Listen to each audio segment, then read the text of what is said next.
Saban is telling his new starter about confidence ahead of starting the Iron Bowl. And why Zion is thankful for his fellow rookies as he works his way back to basketball. SportsCenter, coast to coast. It's where you come when you want the most. Yeah. Every city, every state and time. Get ready, we about to break it down.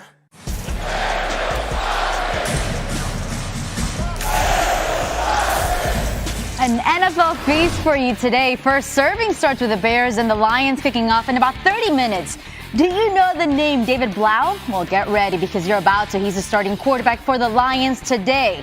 On to the second serving. The Cowboys host the Bills at 4:30. Can Dak and the boys actually beat a team with a winning record? And what impact will today have on Jason Garrett's future in Dallas? And your third serving features Drew Brees and the Saints looking for some revenge when they visit the Falcons tonight at 8:20. The Saints can clinch their third NFC South title with a win tonight. So we're going to start our coverage with Ed Werder from Arlington, Texas. Ed, the immediate headline after every one of the Cowboys' losses has been Jason Garrett on the hot seat. What is the latest on Garrett's situation? Well, Tony, 25 years ago, as a Cowboys backup quarterback, Jason Garrett started on Thanksgiving Day for injured Troy Aikman with the challenge of outscoring Brett Favre and the Packers. Garrett led the Cowboys to a victory that day. And today, 25 years later, as a head coach subjected to days of withering public criticism from owner Jerry Jones, Garrett confronts just as much pressure to win. Garrett and his staff are well aware they're coaching for their jobs for the remainder of the season. As one of them told me this week, the Cowboys have to close the gap between their potential and their performance. The players also aware that the owner has been critical. Ezekiel Elliott saying they're not worried about what he called outside noise, although this is inside noise from the highest level of the organization. And he said they can't let anything distract them from the game today. Tony, offensive lineman Zach Martin said everyone in the locker room wants to win. They don't require any additional motivation. Ed, what do you think will be the Cowboys' biggest challenge, their offense, against this Bills defense? Yeah, I think the challenge for Dak Prescott and the league's top-ranked offense is evident and daunting, having failed to score a touchdown against the number one ranked scoring defense in the NFL. In Foxborough, the Cowboys today meet the number 3 defense and then next travel to play the number 4 Bears defense. I spoke to a coach whose team played the Bills earlier this season who believes the Cowboys have to grind it out against the Bills. Never, ever let them see you flinch and give the ball to Ezekiel Elliott. Tony, I think the most important thing for the Cowboys might be to demonstrate from the start that they're ready to play. Another criticism of Garrett and his coaching staff. The first quarter, the one in which they've scored the fewest points and allowed the most. They've been outscored 69-40 in the first quarter. The only quarter in which opponents have outscored them this season. Too often they put themselves in position to play from behind. And to your point, the Cowboys offense looking to bounce back. They have not gone back-to-back games without a touchdown within a single season since 1996. Ed Werder from Dallas getting us ready for all the action. Now, today is huge for the Cowboys, who have yet to win a game against an opponent that entered with a winning record this season, which doesn't bode well for playoffs chances, but it has happened before, most recently in 2010 with the Chiefs, but they were 0-1. The Cowboys are 0-4 in such games with a chance to go 0-6 if things don't change. All right, so forgive me for all the Thanksgiving puns, because here it comes. With a 3-course NFL lineup, things will be even more delicious or tasty with some Thanksgiving NFL prop bets. To help you make the best choices on this Turkey Day, let's send it over to our Daily Wager crew with Doug Kazarian. Welcome into the set of Daily Wager. Obviously a great day for turkey and football, but not just betting on point spreads and over-unders. We have some fun prop bets. Let's start with the most passing yards in today's 3 games as posted by Caesars Sportsbook. No surprise, the late game QBs, Drew Brees, Matt Ryan, your co-favorites at plus 150. Dak Prescott right there at plus 250. And then some nice juicy odds later in the day. Mitchell Trubisky 20-1. David Blau of the Lions at 40-1. Let's bring in Michael Schwimmer and Preston Johnson to help pick these props. Schwim, we'll start with you. Who do you have to have the most passing yards today? I'm going with Drew Brees, really because of process of elimination. The first thing I'm doing, I'm eliminating Mitch Trubisky, David Blau, and Josh Allen. Now, Dak Prescott is interesting, but the Bills have the 4th best coverage unit in the NFL, so I'm taking him out of the mix. That leaves Drew Brees and Matt Ryan, and our numbers project Drew Brees to have 302.3 passing yards, which is about 30 more yards than Matt Ryan. So at the plus 150 odds, I'm taking Drew Brees. All right, makes sense there. those long shots are enticing. Let's check in on the rushing yards today. Ezekiel Elliott of the Cowboys, no surprise, your favorite at even money. Devin Singletary at 2-1. Bo Scarborough plus 450. Alvin Kamara catches a lot of balls out of the backfield, but he is 8-1 for rushing. Even the Bills quarterback, Josh Allen, at 75-1. Preston, who do you like?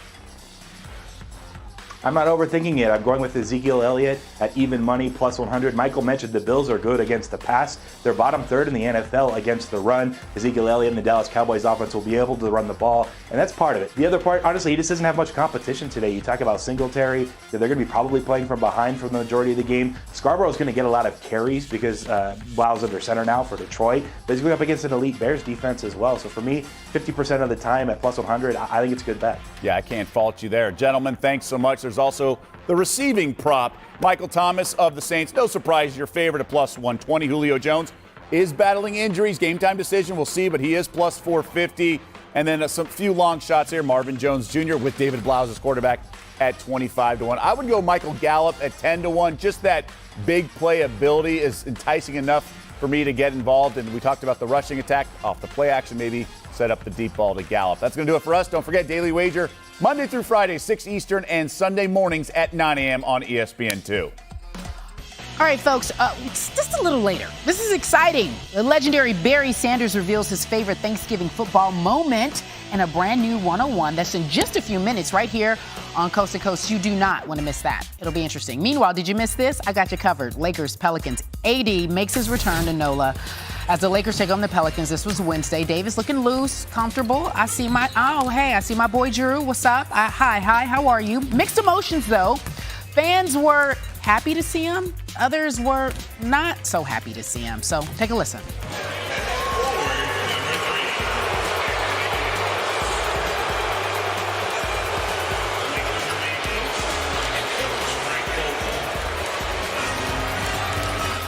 I mean, you got to work, right? Early in the first, LeBron throws up to Davis. Nice dunk here. He was booed on just about every single possession early in the first. Here he is, Holiday, on the other end, drains the 9th Pelicans three. They were killing the Lakers in this first half. It was really uncomfortable. Pelicans had 3-pointers, the most in any quarter franchise history. They made so many. Davis sinks one from deep. Lakers now trail by 5.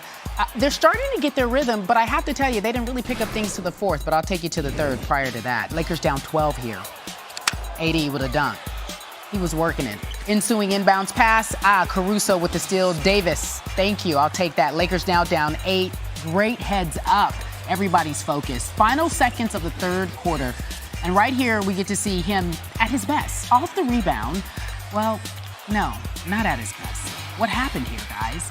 He goes down. Davis and Hart collide. He's grabbing his elbow. I don't know what exactly happened, how that happened, but he sits for a while. People are nervous, Lakers fans specifically, thinking, oh my gosh, not injury. Move to the fourth, AD on the bench, unwrapping his arm because he's like, nah, I came to play. This is not why I'm here. I came to play this game.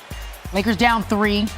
Let's go to LeBron. He finds his guy, Kuz. Have you guys noticed that Kyle Kuzma is starting to change what he's wearing? He's very, very fashionable. Anyway, that's a 3. Game tied at 91. Davis back on the court. 6 minutes left in the game. LeBron doing LeBron things. Oh, that's nasty. As in beautiful. LeBron hits that jumper. Lakers now have the lead just by 2. LeBron again. How old is he? Did somebody say 24? That was a fadeaway 3. Lakers up 5. Now, just over 2 minutes left in the game. Pelicans trailing by 2. Werder gets it back. Yeah, he touched the ground. That's nice. It was nice. I'll give that one to you. Pelicans up by 1. A minute left. Lakers down again. Kuzma. I like it. And your new wardrobe. Lakers lead 111-109. Redick. No good. But Anthony gets the rebound and he's fouled. That's okay. Davis makes 1 of 2. It's fine. Not a big deal. 112-110. Davis with the steal. Yeah.